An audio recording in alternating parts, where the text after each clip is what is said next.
के अंतर्गत हम देखेंगे कि यदि हमें क्रिया का कोई भेद बताना हो, जैसे कि इसमें इतने सारे भेद दिए गए हैं, कालवाचक, स्थानवाचक, परिमाणवाचक, रीतिवाचक, बहुत सारे भेद दिए गए। इन सब भेदों में कौन कौन से शब्द आते हैं, इनमें दोनों में अंतर, जैसे कालवाचक और स्थानवाचक, जैसा कि हमने उसे परसों बताया था शायद, कालवाचक और स्थानवाचक क्रिया विशेषण में भी आता है और कालवाचक स्थानवाचक संबंध बोधक में भी आता है। तो आपको यदि संबंध बोधक के लिए तो हमने आपको सीधा सा सरल तरीका बताया था कि ज्यादातर शब्दों के आगे के लगा हुआ होगा, जो संबंध कारक होते हैं ना, का की के संबंध कारक है, तो उन संबंध बोधक शब्दों के आगे के लगा हुआ होगा। यदि वाक्य में के साथ, के लिए, इस तरह के शब्द आते हैं ना, तो संबंध बोधक है। और यदि वो शब्द क्रिया की विशेषता बता रहे हैं, स्कूल, स्कूल के आगे, तो के आगे है तो संबंध बोधक, और यदि वो क्रिया की विशेषता बता रहे हैं तो वो क्रिया विशेषण। जैसे क्रिया के कालवाचक में क्रिया के घटने या होने के समय को बताने वाले शब्द कालवाचक होते हैं, जैसे प्रातः, शाम, आज, कल, हमेशा, प्रतिदिन, इस तरह के शब्द कालवाचक में आते हैं। स्थानवाचक का मतलब ऊपर, नीचे, इधर उधर, यहाँ वहां, इस तरह के शब्द स्थानवाचक में। परिमाणवाचक, परिमाण वैसे जैसे विशेषण में भी आपने पढ़ा ना, परिमाणवाचक विशेषण और परिमाणवाचक क्रिया विशेषण है, उसमें थोड़ा, कम, ज्यादा, अधिक, इस तरह के शब्द आते हैं, वो परिमाणवाचक। रीतिवाचक क्रिया विशेषण, तो रीति का मतलब होता है किसी भी कार्य को करने का तरीका, वह धीरे धीरे चलता है, वह तेज दौड़ता है। तो इसमें लिंग और वचन के कारण किसी भी तरह का कोई परिवर्तन नहीं आता। ये चार के जो चारों शब्द दिए गए हैं ना, क्रिया विशेषण, संबंध बोधक, समुच्चय बोधक और विस्मयार्थ बोधक के शब्द, आपने शब्द विचार पाठ पढ़ा होगा पहले, तो उस शब्द विचार वाले पाठ में पढ़ते कि शब्द किस तरह के होते हैं। इनमें देखे दो तरह के शब्द, एक तो विकारी शब्द होते हैं, दूसरे अविकारी शब्द होते हैं। विकारी शब्द का मतलब होता है जिन देखे शब्दों में किसी भी तरह का कोई परिवर्तन आ जाता है, और अविकारी शब्द वो होते हैं जिनमें किसी भी तरह का कोई परिवर्तन ना आता। परिवर्तन किस कारण से आता है, लिंग, वचन और कारक के कारण है।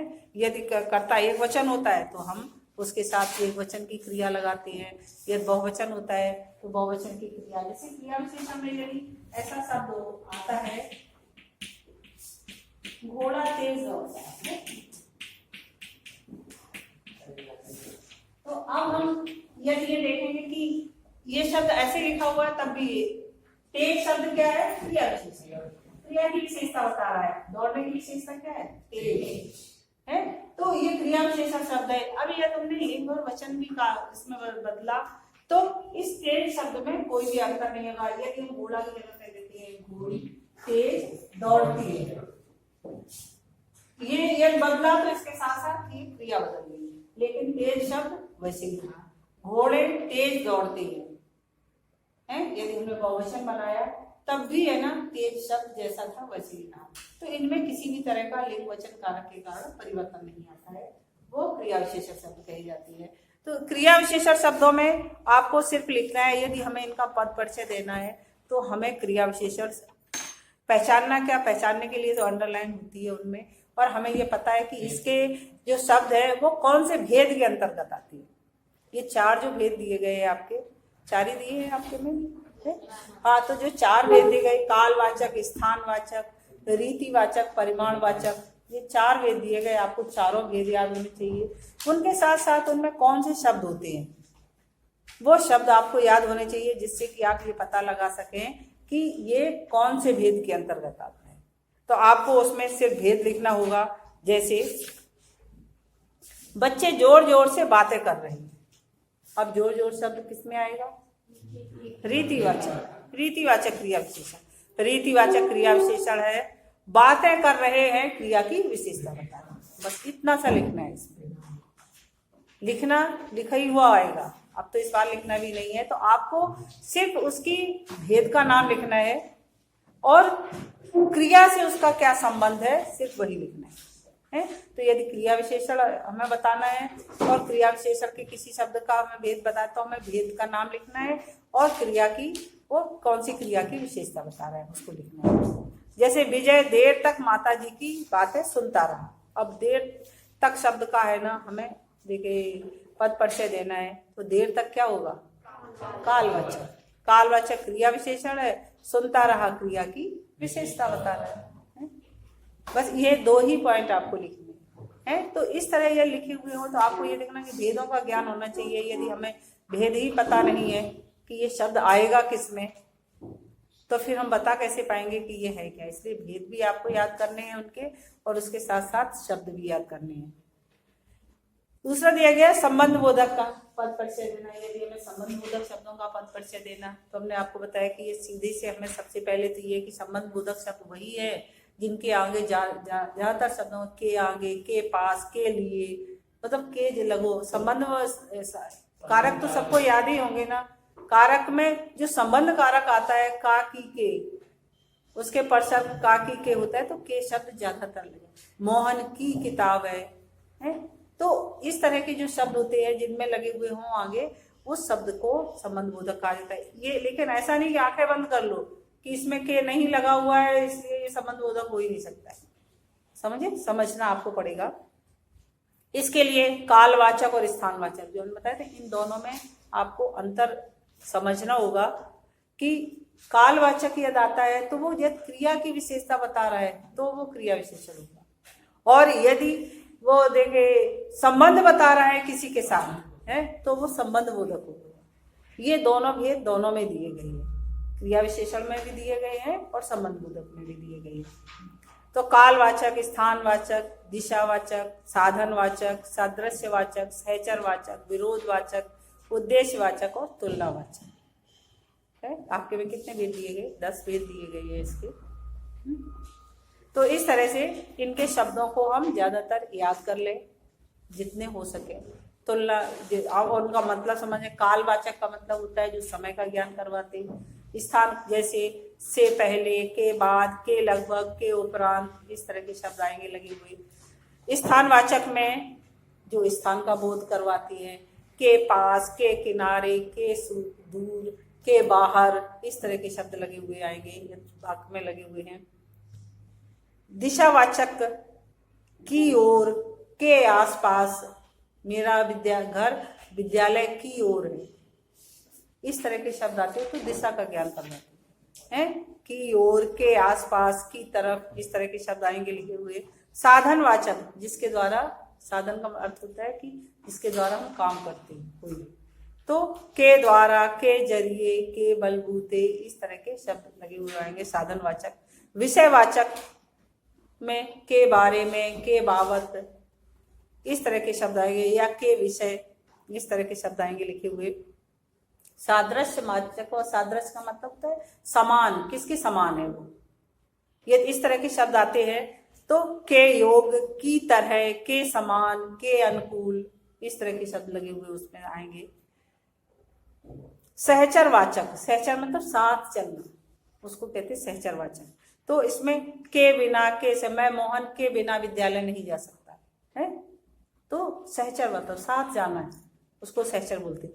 के बिना, के सिवा, के संग, के अधीन, इस तरह के शब्द सहचरवाचक होते हैं। विरोधवाचक जो विरोध प्रदर्शित करती है, के विरुद्ध, के खिलाफ या के विपरीत, इस तरह के शब्द आते हैं उसमें। उद्देश्यवाचक, उद्देश्य क्या है किसी भी कार्य करना, के लिए, मैं मोहन के लिए काम करता हूँ, तो के लिए, के लिए, के हेतु, के निमित्त और के वास्ते, इस तरह के शब्द आते हैं। विरुद्ध देखिए उद्देश्यवाचक, तुलना करना किसी की, तुलनावाचक की अपेक्षा, की तुलना, के बदले, इस तरह के शब्द आते हैं, वो तुलनावाचक है। तो इस तरह से इसके 10 भेद लिखे हुए हैं। आप भेदों के नाम जरूर याद कर लें और उनके जो जो शब्द हैं यदि याद कर सके तो कर लें, तो ज़्यादा अच्छा रहेगा, क्योंकि आपको पहचानने में दिक्कत नहीं रहेगी है। और उसमें क्रम से लिखे हुए भी, आप इतने से भेदों में आपको ये ध्यान रखना होगा कि इसमें कौन सा भेद हो सकता है। 4 ये 10 दिए गए, 10 में से कम 4 तो उसमें लिखे हुए होंगे। नेक्स्ट भेद दिया गया है समुच्च बोधक का पद परिचय देना। समुच्च बोधक शब्द का हमें पद परिचय देना है, तो कैसे दिएंगे। जैसे संबंध बोधक के तो बहुत सारे भेद दिए गए, समुच्चय बोधक के इतने भेद नहीं है। जैसे कि हमने बताया समान अधिकरण समुच्चय बोधक और व्याधिकरण समुच्चय बोधक दो है। उनके उपभेद तो हैं बहुत सारे दिए गए, लेकिन आपको उनके उपभेद लिखने की आवश्यकता नहीं। समझ में आया? यदि आप उसमें सिर्फ इसका भेद ही लिख देते, समान अधिकरण है या व्याधिकरण, तो ही देखिए सही है। अब आपको संयोजक, विभाजक, विरोध सूचक ये सब लिखने की जरूरत नहीं है। उसमें है ना उपभेद जरूरी नहीं है कि लिखे हुए ही हो। तो यदि ऐसा लिखा जाए समान समुच्चय बोधक के दो भेद है, समान अधिकरण समुच्चय बोधक, इनके शब्दों को जरूर याद कर लेना। जैसा कि हमने आपको बताया है कि ये आपके एक और लेसन वाक्य में भी काम आएंगे। समान अधिकरण समुच्चय बोधक के जो शब्द है तथा, एव, अथवा, किंतु, मगर, लेकिन और इस तरह के ज्यादातर शब्द देखे उसमें आते हैं, संयुक्त वाक्यों के साथ लगाए जाते हैं। तो आप ये शब्द याद कर लेंगे तो आपके 2 चैप्टर तक के लिए है ना आपको पता चल जाएगा कि, क्योंकि सरल वाक्य तो हम पहचान ही लेंगे है, सिर्फ संयुक्त वाक्य और मिश्रित वाक्य पहचानने में हमें दिक्कत आएगी। तो इसलिए समुच्चय बोधक के जितने भी शब्द है आप अपनी बुक से इसके अलावा भी हो सकते हैं तो आप जहां तक हो इनको बिल्कुल ही रट लेना। तो ये इनको रटने से आपको 2 चैप्टर में उसका फायदा होगा। एक तो आप वाक्य वाला, क्योंकि वाक्य भी 4 नंबर का आएगा, सब लेसन 4-4 नंबर के ही है आपके, 4 लेसन है 4-4 नंबर के होंगे। तो आप इसको पढ़ लोगे तो 4 नंबर का आपका एक तो वो सही हो जाएगा, और दूसरे इसमें यदि आप पद परिचय में भी आ गया तो भी आपको उसमें फायदा रहेगा। तो आपको इन शब्दों को तो जरूर याद करना है। व्याधिकरण में एक तो इस तरह के शब्द भी आएंगे, दूसरे अगर तुम ऐसा करोगे तो इस तरह लगा करके मिश्र वाक्य भी बनाई जाती है, अगर ऐसा हो जाएगा है। तो इस तरह से करके है ना शब्द बने। यदि तुम विद्यालय गए तो पढ़ाई हो पाएगी, तो यदि और तो में अंतर है। तो इस तरह से मिश्रित वाक्य बनाए भी जाते हैं और बने हुए भी हो सकते। आपको तो बनाने नहीं, इस बार तो बने हुए होंगे उसमें। तो यदि, तो, जो, कि, तथापि, परंतु, क्योंकि, कि, इस तरह करके जो शब्द लगे हुए होंगे वो व्याधिकरण समुच्चय बोधक है। तो आपको जो और भी उपभेद आपके में यदि लिखे हुए भी हो तो आपको उसका उपभेद लिखने की आवश्यकता नहीं है। सिर्फ आप भेद ही देख लेना कि ये समान अधिकरण हो रहा है या व्याधिकरण हो रहा है। लेकिन आपको ये बताया कि जैसे कोई भी शब्द जो होंगे, हम संबंध बोधक में आपको ये पता है कि क्रिया विशेषण तो हमने ये समझ लिया जो क्रिया की विशेषता बता रही है, वो क्रिया विशेषण शब्द हो गए। संबंध बोधक वाक्य में हमेशा बीच में आएगा, जैसे राधा के घर के समीप विद्यालय है, वाक्य के बीच में आता है।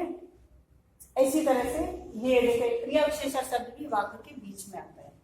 लेकिन समुच्चय बोधक शब्द हमेशा संयुक्त या मिश्रित वाक्य में ही लगता है, अर्थात 2 वाक्यों को जोड़ता है, या तो वो संयुक्त वाक्य में लगा हुआ होगा या मिश्रित वाक्य में। जैसे हम बाजार गए परंतु वहां कोई न मिला है, तो 2 वाक्यों को जोड़ा ना आपस में। तो जिनमें 2 वाक्यों को जोड़ते हुए कोई शब्द दिया गया है और वो पूछा गया है आपसे, तो आप ये समझ लेना कि समुच्चय बोधक शब्द। समझे इसकी पहचान? ये 2 वाक्यों को जोड़ रहा है, चाहे वो वाक्य संयुक्त वाक्य हो चाहे मिश्रित वाक्य हो।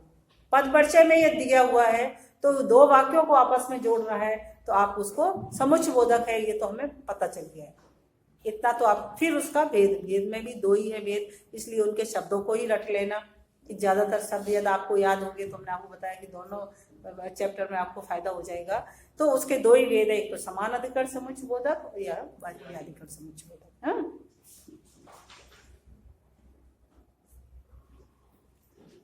फिर नेक्स्ट दिया गया विस्मयार्थ बोधक। विस्मयार्थ बोधक तो सबसे सरल है पहचानना, क्योंकि हमें पता है कि विस्मयार्थ बोधक शब्द जहां पर लिखा हुआ होगा उस पर विस्मयार्थ बोधक का निशान भी लगा हुआ होगा है। तो यदि विस्मयार्थ बोधक शब्द लिखा हुआ है, विस्मयार्थ बोधक का निशान लगा हुआ है, तो हमें ये पता तो चल गया कि ये शब्द विस्मयार्थ बोधक है। अब हमें भेदों का ध्यान रखना होगा कि वाक्य को पढ़ना होगा। वाक्य आश्चर्य व्यक्त कर रहा है, शोक व्यक्त कर रहा है, आशीर्वाद दे रहा है, प्रशंसा कर रहा है, तिरस्कार सूचक है, स्वीकृति सूचक है या संबोधन सूचक है। किस तरह का वाक्य है आपको उसका भेद पहचानना होगा है। यदि आश्चर्य सूचक है, अरे यह क्या हो गया है, तो आश्चर्य व्यक्त कर रहा है, या हर्ष सूचक है, वाह क्या खूब, क्या कमाल किया तुमने है, तो अर्थात हर्ष है। शोक सूचक, हाय अब मैं क्या करूं, या हे राम अब मैं क्या करूं, तो इस तरह के शब्द आपको, उन शब्दों को तो खैर लगने के बाद आपको जैसे ही वो विस्मयाद बोधक का निशान लगाएंगे आपको पता चल जाएगा कि ये विस्मयाद बोधक है। तो आपको ये छोटी छोटी सी पहचान यदि हम कर लें तो फिर जिससे कि हमें पहचानने में आसानी रहे, क्योंकि उसके जो 4 ऑप्शन होंगे हो सकता है हमें कंफ्यूज करने के लिए कुछ और भी दे दिया जाए उसमें। तो सबसे पहले तो हम पता कर लें कि इसका ये भेद है। अब जब भेद में कंफर्म हो जाए फिर उनके ये पता चले कि उसका उपभेद क्या है। विस्मयाद बोधक है तो विस्मयाद बोधक में कौन सा भेद है, और इसमें ज्यादातर 2 ही बातें पूछनी है, 2 ही नियम लिखे हुए होंगे, सब में ही लिखे हुए होंगे, तो आपको उनको याद होना चाहिए।